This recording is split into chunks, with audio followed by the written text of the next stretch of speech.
Assalamualaikum warahmatullahi wabarakatuh. Alhamdulillahirabbil alamin alladzi ja'ala Ramadan syahran mubarakan unzila fihil Qur'an hudan linnas wa bayyinatin minal huda wal furqan. Asyhadu an la ilaha illallah wahdahu la syarika lah wa asyhadu anna Muhammadan abduhu wa rasuluh. Allahumma salli wa sallim wa barik ala nabiyyina Muhammad wa ala alihi wa sahbihi wa man da'a bi da'watihi ila yaumiddin, amma ba'd. Ma'asyiral muslimin, jamaah salat subuh, as-shaimun was-shaimat yang dirahmati Allah. Alhamdulillah, kita bersyukur kepada Allah Subhanahu wa taala atas limpahan rahmat, taufik dan hidayahnya. Subuh hari ini kita isi waktu kita untuk berusaha mendekatkan diri kepada Allah di bulan kasih sayang, Syahrul Rahmah, bulan tarbiyah, bulan di mana Allah mendidik hamba-hambanya agar menjadi hamba yang bertakwa. Di samping itu, di antara pendidikan Allah yang dengan penuh kasih sayang diberikan kepada kita di bulan ini adalah agar kita menjadi hamba yang bersyukur. Kita dididik untuk tidak hanya la'allakum tattaqun sebagaimana pada ayat 183 surat Al-Baqarah, tapi dengan kasih sayangnya, dengan rahmatnya, Allah juga ingin mendidik kita wa la'allakum tashkurun, agar kalian menjadi hamba-hamba yang bersyukur. Karena syukur ini menjadi nilai penting dalam kehidupan seorang mukmin di samping sabar. Jadi separuh daripada iman itu adalah bersyukur dan separuhnya adalah bersabar. Jika dua hal ini atau dua nilai ini mampu dikombinasikan oleh seorang muslim dalam kehidupan sehari-hari, maka insya Allah dia akan menjalani hidupnya ini dengan lebih baik. Kenapa? Karena hidup ini kan tidak lepas dari dua hal. Kadang kita menghadapi kemudahan-kemudahan, kadang kita menghadapi kesulitan-kesulitan. Ketika Allah mudahkan kita, maka kita respon dengan penuh syukur. Dan ketika Allah uji kita dengan kesulitan, kesengsaraan, maka kita respon dengan kesabaran. Karena itulah Nabi sangat mengagumi seorang mukmin yang mampu mengkombinasikan dua nilai ini dalam dirinya. Apa kata beliau? Ajaban li amril mukmin. Sungguh mengagumkan urusan orang mukmin. Inna amrahu kullahu khair. Semua urusan orang beriman itu baginya baik. Jadi baiknya urusan itu akan dialami oleh setiap mukmin. Wa laisa zaka li ahadin illa lil mukmin. Dan baiknya urusan itu tidak dimiliki kecuali yang beriman. Jadi keistimewaan orang beriman itu diantaranya urusannya menjadi baik. Apa yang menyebabkan urusannya menjadi baik? Dalam lanjutan hadis itu Nabi mengatakan, fa in asabathu sarra syakara fakana khairan lahu. Kalau dia ditimpa atau dia mendapatkan suatu kebaikan, maka dia akan bersyukur dan syukur itu menjadi baik baginya. Wa in asabathu darra sabara fakana khairan lahu. Dan ketika dia ditimpa suatu kesengsaraan, suatu kesulitan, dia akan bersabar dan sabarnya itu menjadi baik baginya. Inilah nilai seorang mukmin dalam kehidupan sehari-hari, yang mampu memadukan sikap syukur dan mampu memadukan dengan sikap syukur itu adalah kesabaran. Karena itu dengan kasih sayangnya Allah ingin mendidik kita melalui bulan Ramadan ini agar kita menjadi hamba-hamba yang bersyukur.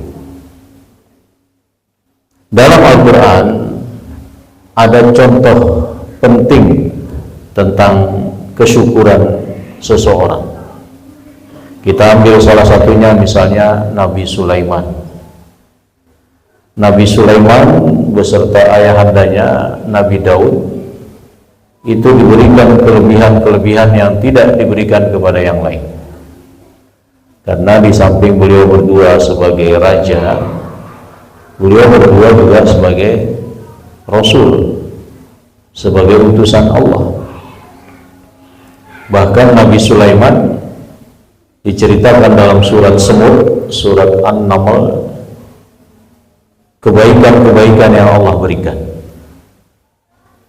Di antaranya bisa berbahasa semut atau mengerti bahasa semut. Di Malang Selatan juga ada yang ngaku bisa bahasa semut ya, sempat viral dulu. Tapi kosakatanya ya sama. Bagaimana itu kosakata yang mengaku bisa bicara dengan semut?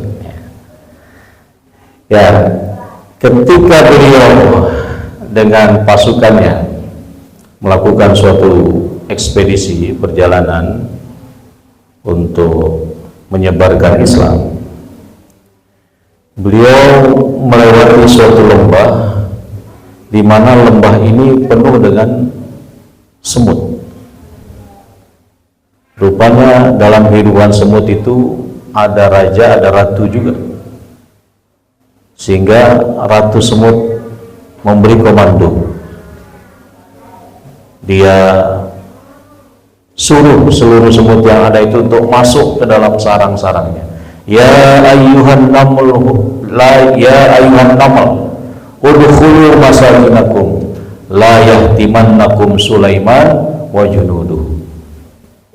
Wahai sekalian semut, masuklah kalian ke dalam sarang kalian agar kalian tidak diinjak oleh Sulaiman dan bala tentaranya. Saking besarnya kerajaan Sulaiman, terkenalnya beliau di kalangan jin maupun manusia, juga terkenal di kalangan binatang. Kan nggak mungkin ratu semut itu akan menyebut namanya kalau tidak terkenal ya. Kita tidak tahu semut di rumah kita kenal nggak Pak Prabowo. Nah, kalau semut di lembah yang dilewati Nabi Sulaiman itu tahu nama Nabi Sulaiman, karena itu menyebut namanya. Masuklah kalian ke dalam sarang kalian agar kalian tidak diinjak oleh Sulaiman dan bala tentaranya, wahum la yashurun, dan mereka tidak merasakan.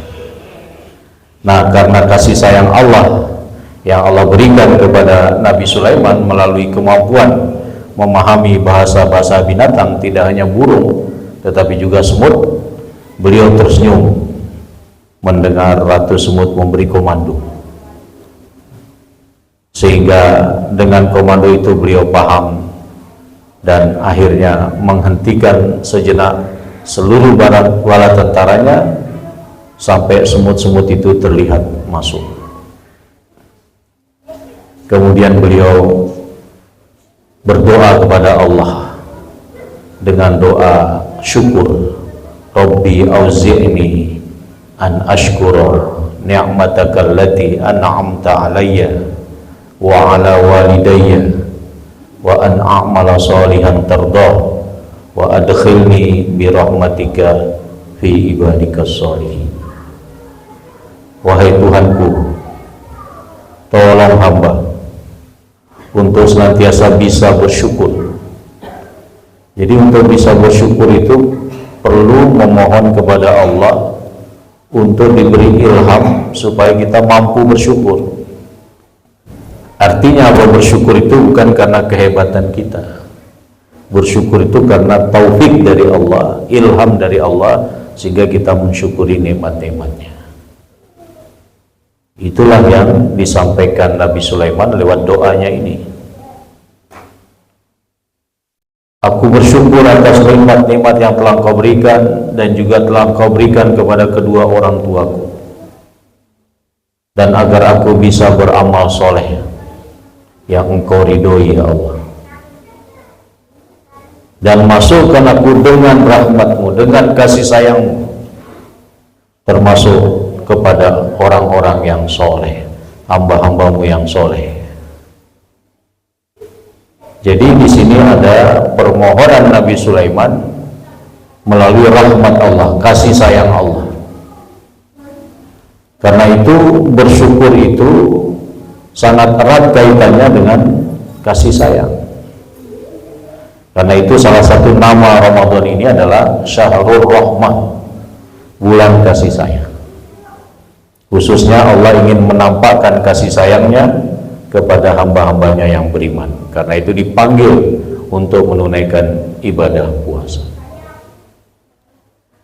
Nah, dalam konteks kasih sayang Allah sehingga kita dididik menjadi hamba yang bersyukur, disebutkan dalam surat Al-Baqarah ayat 185.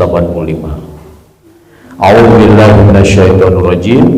Syahrul Ramadan alladzi unzila fihil Qur'an hudan linnas wa bayyinatin minal huda wal furqan. Faman syahida minkumus syahra falyasum. Wa man kana maridan aw ala safarin fa iddatun min ayyamin ukhra. Yuridullahu bikumul yusra wa la yuridu bikumul usra. Wa litukmilul iddata wa litukabbirullaha ala ma hadakum wa la'allakum tashkurun.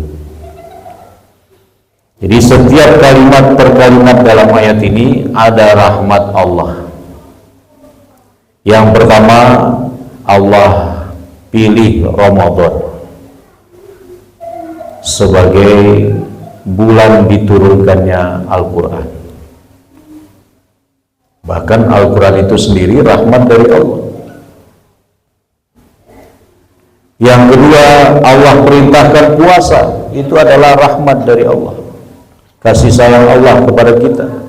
Sehingga yang diperintahkan itu bukan ya ayyuhan nas, tapi ya ayyuhalladzina amanu kutiba alaikumus syiyam. Di antara rahmat Allah dimudahkannya berpuasa itu. Yang sakit, yang bepergian boleh berbuka. Dan karena kasih sayang Allah disuruh diganti di hari lain, disuruh mengqadha. Jadi jangan kita anggap mengqadha puasa itu sebagai beban. Orang lain gak puasa, kita kok puasa karena mengganti Ramadan di hari lain. Tapi justru kasih sayang Allah supaya kita menyempurnakan puasa, walaupun pada saat kita berada di bulan Ramadan kita sakit, kita bepergian, tapi ternyata Allah masih menyayangi untuk menyempurnakan puasa kita, disuruhnya diganti di hari lain. Wa litukabbirullah, di akhir Ramadan kita disuruh mengagungkan Allah. Ini bentuk tarbiyah spiritual, bentuk pendidikan Allah melalui mengagungkannya. Setelah berbagai nikmat di bulan Ramadan diperoleh, seseorang kemudian bertakbir di akhir Ramadan hingga menuju pelaksanaan sholat Idul Fitri. Dan semua itu orientasinya adalah wala'allakum tashkurun, agar kalian menjadi hamba-hamba Allah yang bersyukur. Nah, kita coba lihat satu persatu. Pertama, kasih sayang Allah lewat bulan Ramadan. Kalau kita telusuri Al-Quran, tidak ada satupun bulan, nama-nama bulan selain Ramadan yang disebutkan dalam Al-Quran. bulan kelahiran Nabi misalnya, bulan apa? Rabiul Awal. Ada nggak bulan Rabiul Awal di dalam Al-Quran? Tidak ada. Bulan yang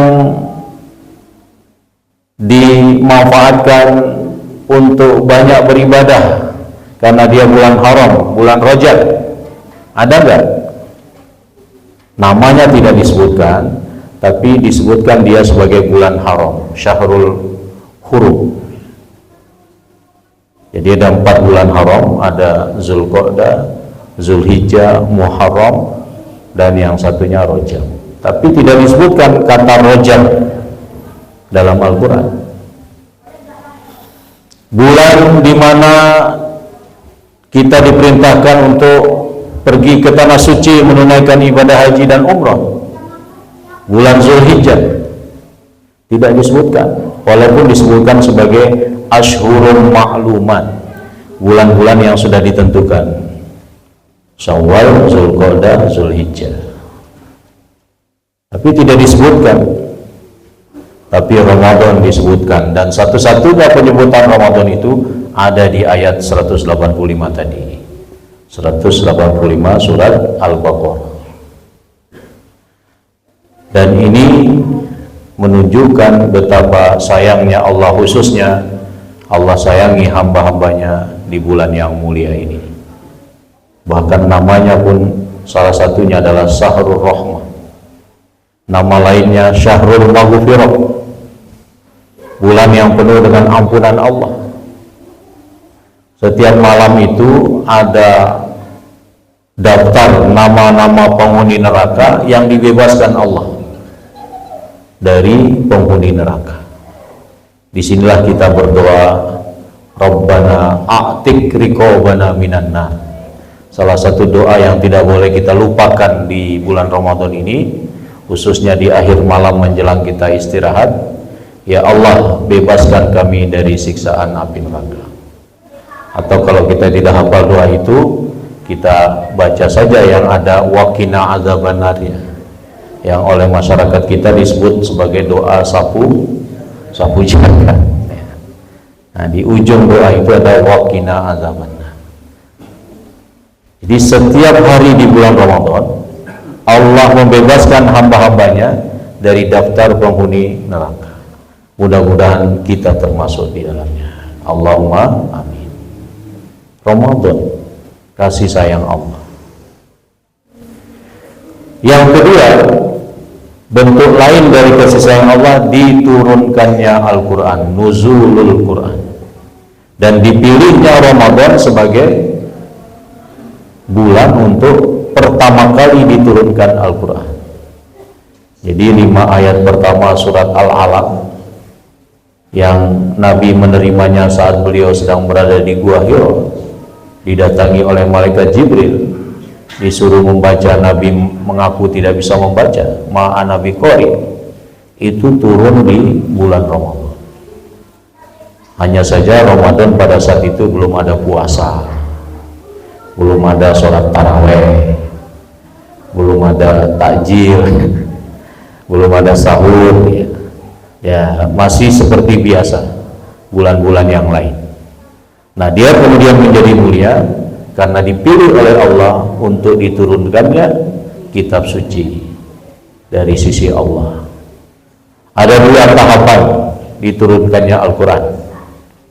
Yang pertama dari Lauhul Mahfuz ke Baitul Izzah, namanya Baitul Izzah, ada di langit dunia.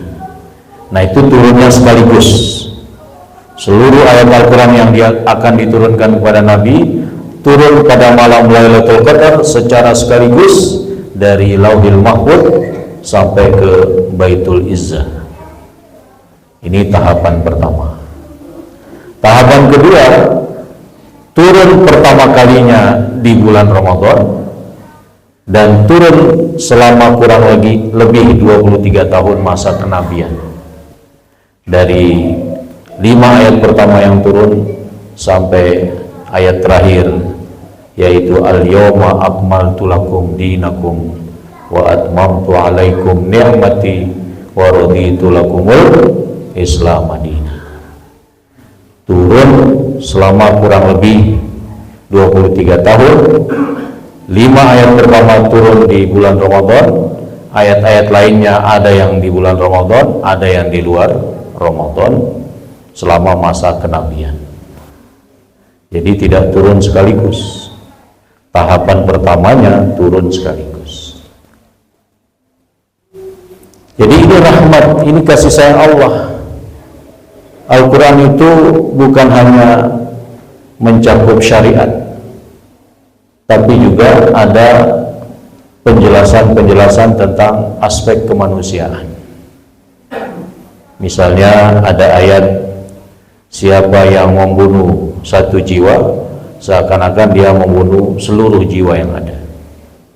Sebaliknya, siapa yang menghidupkan bukan dalam pengertian bahwa Allah saja yang mampu menghidupkan, menolong seseorang sehingga terselamatkan dari kematian karena belum ajalnya, tapi dia yang menolongnya, misalnya dokter, relawan, pemadam kebakaran dan lain sebagainya, profesi-profesi yang dekat pada penyelamatan nyawa seseorang, itu disebut sebagai menghidupkan satu jiwa, maka seakan-akan dia menghidupkan banyak jiwa atau semua jiwa. Man qatala nafsan bi ghairi nafsin aw fasadin fil ardi faka'annama qatalan nasa jami'an wa man ahyaha faka'annama ahyan nasa jami'an. Siapa yang menghidupkan satu jiwa, seakan-akan dia menghidupkan seluruh jiwa. Jadi ayat-ayat kemanusiaan itu banyak di dalam Al-Quran yang menunjukkan kasih sayang. Karena itulah Nabi SAW diutus itu sebagai rahmatan lil alamin. Karena itu bulan Ramadan ini momentum bagi kita untuk memperoleh kasih sayang Allah lewat interaksi kita dengan Al-Quran. Jangan sampai Ramadan berlalu kita nggak pernah baca Quran. Kalau bisa 1 hari 1 juz. Membaca itu kan baru salah satu bentuk interaksi, bukan satu-satunya. Salah satu bentuk interaksi terhadap Al-Quran itu yang membacanya. Tapi karena Al-Quran ini berfungsi sebagai petunjuk, membacanya saja tidak cukup. Meskipun banyak hadis menjelaskan keutamaan membaca Al-Quran. Nah, kalau bisa ini sudah hari kelima ya. Kalau sudah hari kelima mestinya masuk juz kelima. Kalau ditargetkan 1 juz 1 hari, kira-kira Bapak Ibu sudah masuk juz berapa ini? Juz 2. Nanti dikejar lagi, ya dikejar. Karena ini rahmat Allah yang ingin diberikan kepada kita, dan bacaan kita terhadap Al-Quran itu nanti menjadi syafaat pada hari kiamat.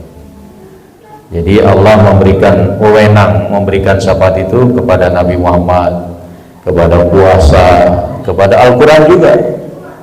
Sebagaimana penjelasan Nabi, Iqra'ul Quran fa innahu ya'ti yaumal qiyamah syafi'an li ashabi. Bacalah Al-Quran, karena Al-Quran pada hari kiamat akan menjadi syafi', akan menjadi penolong bagi yang membacanya. Nah, senyampang kita masih di awal-awal Ramadan, masih di hari kelima, yang tadi 2 juz, kejar. Kira-kira bisa nggak sampai juz kelima? Berarti harus banyak menyisihkan waktu untuk membaca, terutama di malam hari, tadarus. Karena nanti Al-Quran akan bicara di hadapan Allah. Bagaimana Al-Quran bisa bicara? Allah yang membuat seseorang bisa bicara juga mampu membuat sesuatu bisa bicara. Misalnya dalam surat Al-Zalzalah itu ada ayat yauma idzin tuhadditsu akhbaraha bi anna rabbaka awhala. Jadi bumi ini nanti akan berbicara, mengabarkan kepada Allah akan kejadian yang pernah terjadi di atasnya.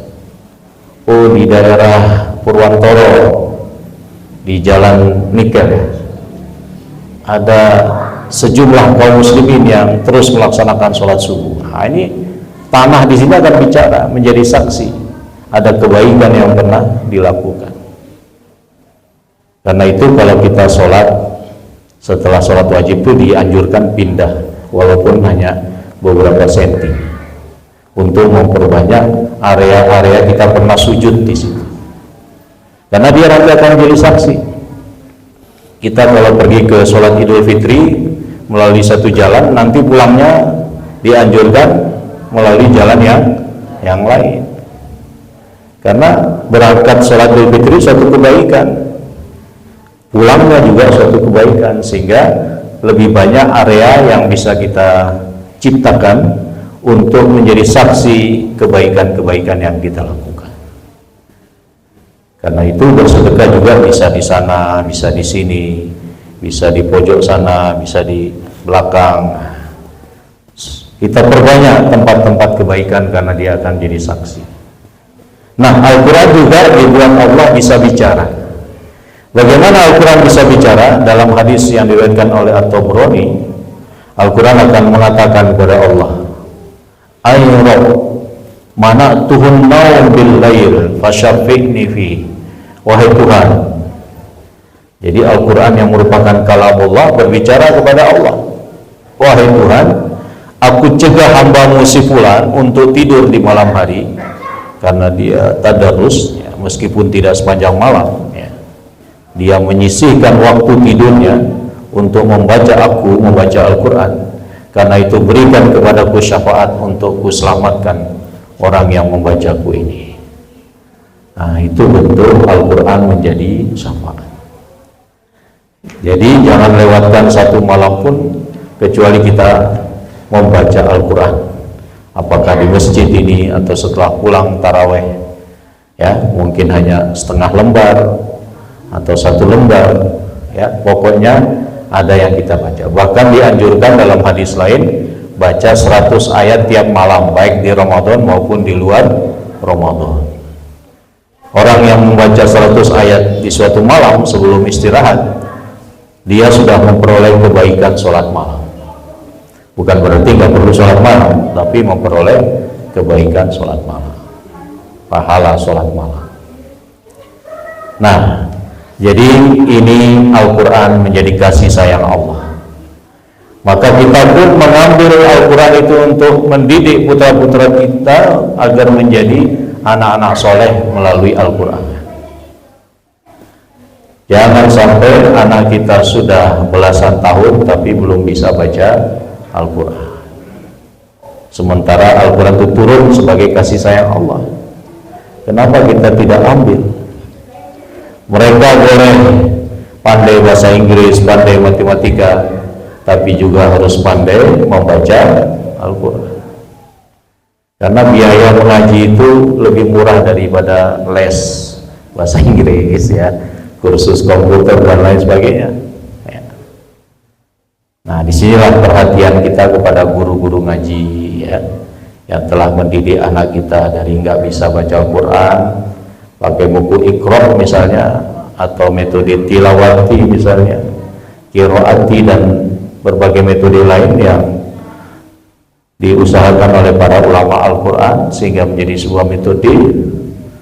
Kita bersyukur dengan memberikan tambahan SPP atau bulanan untuk guru-guru ngaji itu, karena mereka tidak memandang berapa besarnya honor yang mereka peroleh. Pokoknya mereka ingin anak-anak Indonesia harus bisa baca Al-Quran. Nah, kita meresponnya dengan penuh syukur sehingga kita bisa berikan sesuatu yang bermanfaat bagi para guru ngaji. Nah, apalagi rahmat Allah, kasih sayang Allah di bulan Ramadan ini. Faman syahida minkumus syahra falyasum. Siapa yang menyaksikan bulan Ramadan di antara kalian, menyaksikan dalam penafsirannya adalah hadir domisilinya, tidak bepergian, tidak sakit, maka wajiblah baginya untuk berpuasa. Ayat ini atau potongan ayat ini menghapus hukum kebolehan memilih antara puasa atau bayar fidyah.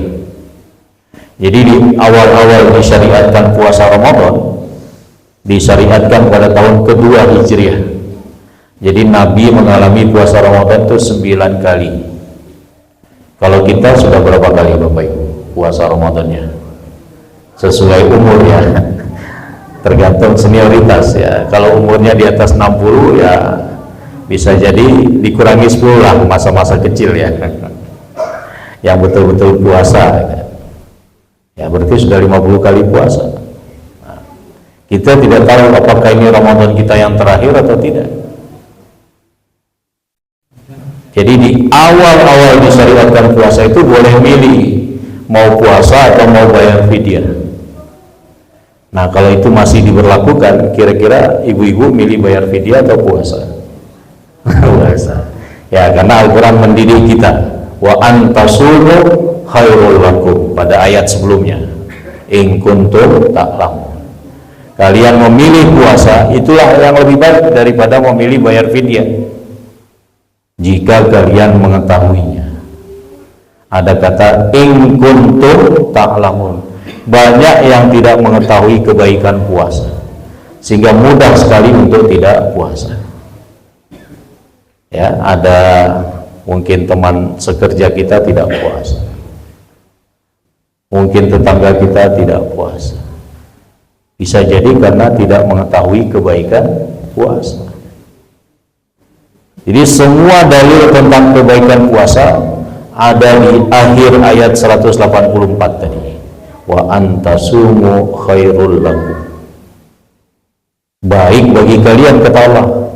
Bukan baik syariat puasanya saja, tapi baik bagi kalian yang menjalankan ibadah puasa itu. Kalau syariat dari Allah semua baik. Dan karena baik, baik juga bagi yang melakukannya, melaksanakannya. Jadi berpuasa ini kasih sayang Allah. Bahkan sampai yang tidak mampu puasa saja masih disuruh bayar fidyah. Karena sebab Ramadan, Allah ingin semuanya dapat kebaikan Ramadan. Jadi yang sudah tidak kuat puasa karena usia atau karena sakit yang berkepanjangan tidak kunjung sembuh, apakah kemudian tidak puasa? Ya, boleh tidak puasa, karena tidak mungkin dipaksakan puasa. Tapi Allah ganti supaya mendapatkan kebaikannya, supaya mendapatkan kasih sayangnya, yaitu dengan membayar fidyah. Wa 'alal ladzina yutiqunahu fidyatun ta'amu miskin. Fidyah itu adalah memberi makan orang miskin. Aturannya 1 kali tidak puasa atau 1 hari tidak puasa memberi makan 1 orang miskin, 1 mud atau 2 mud, perbedaan pendapat para ulama.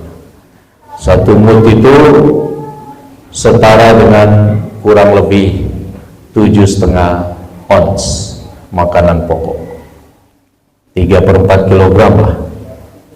Kalau kita bayar zakat fitri kan 3 kilogram, itu sudah digenapkan ya, 3 kilogram. Nah, 1/4-nya itu disebut 1 mud ya. 3 kilogram itu kan 1 sok, sudah dilebihkan. Nah, 1/4 dari 1 sok itu adalah 1 mud. Nah, itulah bayar fidyah. Jadi berpuasa kasih sayang Allah, tidak berpuasa ada kasih sayang Allah dengan bayar fidyah. Yang sakit, yang musafir boleh berbuka, boleh berbuka. Tapi karena Allah tetap sayang, disuruh mengganti di hari lain.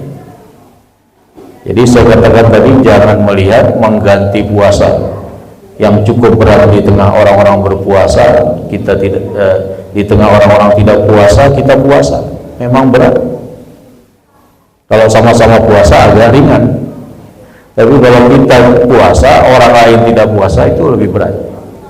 Tapi jangan lihat beban itu, lihatlah itu sebagai kasih sayang Allah supaya kita lengkap puasanya, supaya kita sempurna puasanya, tidak terlewatkan 1 hari pun. Dan waktu untuk menggantinya cukup panjang, dari 2 Syawal sampai akhir Sya'ban. Tapi masih banyak yang sudah lewat waktu yang luas itu, masih belum membayar hutang puasanya, sudah masuk Ramadan berikutnya. Apakah kemudian terhapuskan utangnya? Tidak. Setelah Ramadan ya bayar, tapi ditambah memberi fidyah, kata para ulama. Walaupun tidak ada dalil yang tegas, tapi ijtihad para ulama sebagai bentuk kafarat karena sudah melewatkan waktu yang cukup panjang itu, tidak membayar hutang puasanya. Di samping dia wajib berpuasa, dia juga mengeluarkan fidyah, mengeluarkan kafarat fidyah, memberi makan satu orang miskin dari berapa hari yang dia lewatkan tidak membayar hutang puasanya itu. Nah, ini semuanya kasih sayang Allah. Apalagi kasih sayang Allah kepada musafir, boleh memilih mau ikut puasa atau mau berbuka. Ada 4 kondisi musafir sehingga dia bisa menentukan mau puasa atau mau berbuka. Kondisi pertama, kalau perjalanannya itu sama saja seperti tidak melakukan safar, artinya nyaman-nyaman saja, tidak ada kendala yang berarti, maka lebih utama puasa. Supaya apa? Supaya segera menyelesaikan kewajiban. Bara'atuz zimmah, bebas dari kewajiban. Karena nanti kalau harus mengganti, itu agak berat puasanya. Di tengah orang-orang yang tidak puasa, kita puasa. Lebih mudah mana? Berpuasa bersama orang-orang di sekitar kita, atau mereka tidak puasa, kita puasa. Nah, lebih berat mereka puasa, mereka tidak puasa, kita puasa. Itulah konsekuensi mengganti.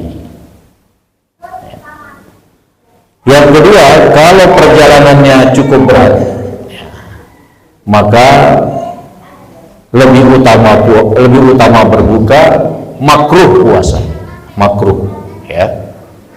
Jadi dalam hal ini pernah di masa Nabi itu, dalam rombongan Nabi suatu perjalanan itu ada yang pingsan, satu orang pingsan, sehingga dia dikerumuni oleh sahabat-sahabat yang lain dalam rangka menolongnya.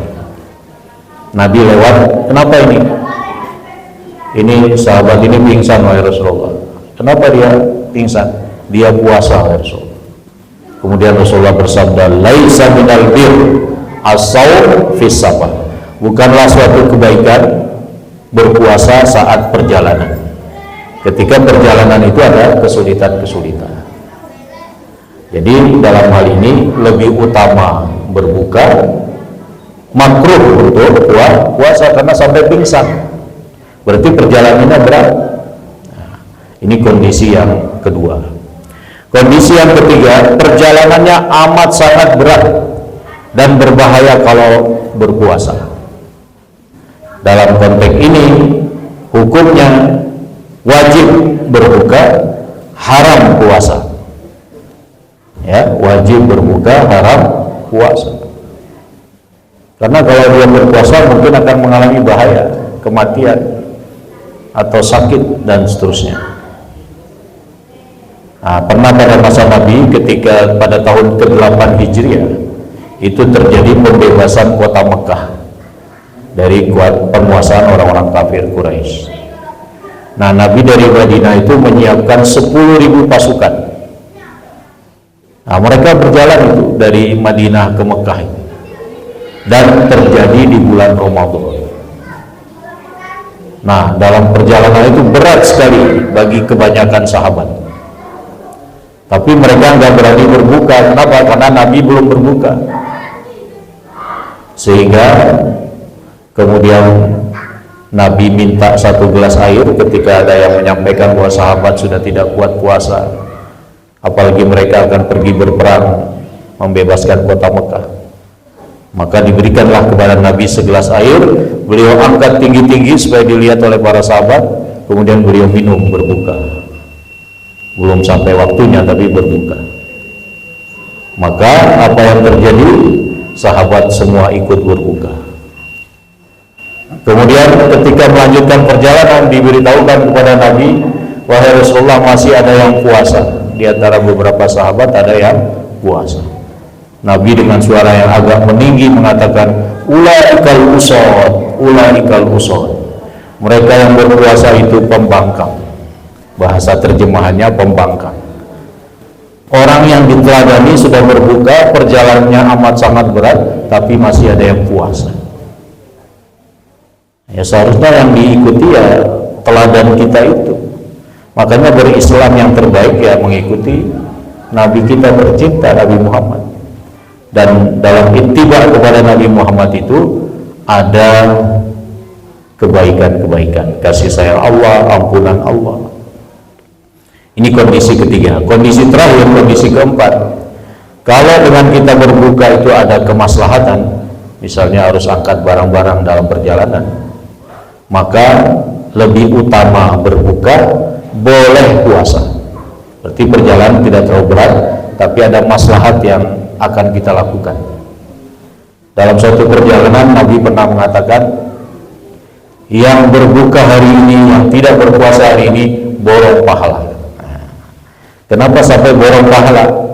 Karena dalam perjalanan itu yang angkat barang-barang itu adalah orang-orang yang tidak puasa, sahabat-sahabat yang tidak puasa. Yang puasa kelihatan lemah, sedikit-sedikit cari pohon untuk berteduh, ya. Karena menjaga kondisi fisiknya. Sementara yang tidak puasa, barang-barang diangkat semua, termasuk barang sahabat yang puasa. Makanya Nabi mengatakan hari ini yang tidak puasa borong pahala. Ada maslahat tidak puasanya itu, yaitu mengangkat barang-barang yang cukup banyak dalam perjalanan ini. Nah, 4 kondisi ini intinya mana yang lebih mudah bagi kita. Kalau lebih mudah untuk berpuasa karena perjalanannya nyaman, silakan puasa. Tapi kalau lebih mudah itu berbuka, ya berbuka saja, karena itu rukhsah dari Allah. Nah, terakhir kasih sayang Allah itu ada di ujung Ramadan. Disuruhnya kita membayar zakat fitri, disuruhnya kita mengagungkan asma Allah, bertakbir. Karena itu yang bertakbir itu bukan hanya ritual tradisi takbiran di masing-masing daerah itu hanya syiar tradisi saja. Yang paling penting adalah setiap kita bertakbir, ibu-ibu juga bertakbir, mungkin menyiapkan lontong untuk makan besoknya, ya bertakbir di dapur itu. Mungkin pergi ke pasar harus mencari sesuatu buat Idul Fitri, ya sambil di jalan itu bertakbir di malam hari, di malam Idul Fitri itu. Mungkin belum bisa tidur, ya manfaatkan untuk takbir. Walitukabbirullaha ala ma hadakum wa la'allakum tashkurun. Nah, itulah kasih sayang Allah di bulan yang penuh rahmat ini.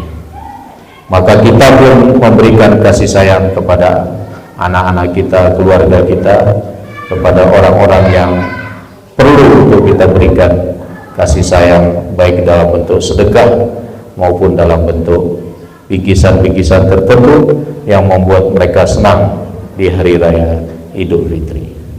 Ini saja yang bisa saya sampaikan karena waktu syuruk sudah masuk. Ada tanya jawab? Enggak ada. Oh, cukup ya. Baik Bapak Ibu, mudah-mudahan tetap semangat menjalankan ibadah puasa, dan mari kita dakwahkan kepada yang belum berpuasa akan kebaikan-kebaikan puasa. Semoga semuanya bisa berpuasa dan mendapatkan kasih sayang Allah. Allahumma amin. Subhanakallahumma wa bihamdika asyhadu an la ilaha illa anta astaghfiruka wa atubu ilaik. Terima kasih atas perhatiannya, mohon maaf atas kekurangannya. Assalamualaikum warahmatullahi wabarakatuh.